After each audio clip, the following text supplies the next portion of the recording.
Welcome to Luca and Miguel. Enjoy the video. You start by gathering the essentials and acting immediately. Install Node, JS, Git, and VS Code so your environment runs. Once installed, create a simple HTML/CSS page to learn structure and layout. You'll iterate on this. Next, initialize a Git repository, make your first meaningful commit, and push to a remote so version control is active. This establishes workflow and habit. Make sure to write clear commit messages and keep each change focused and testable.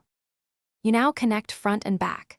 Pick Express or another minimal framework and create REST endpoints handling create, read, update, delete operations. Once done, choose a database, Postgres for relational work or MongoDB for flexible documents, and design a pragmatic schema for core entities.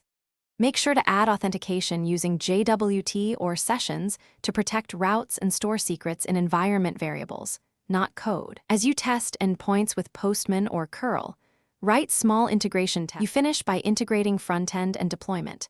Build a component-driven UI in React or Vue, fetch your API, and manage state clearly so UI reflects server data. Then containerize or choose a hosting platform and deploy both frontend and backend. Make sure environment variables and build scripts are configured for production.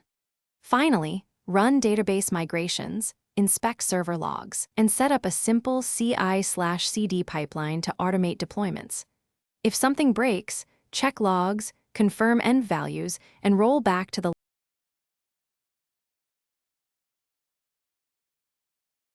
Thanks for watching and please subscribe.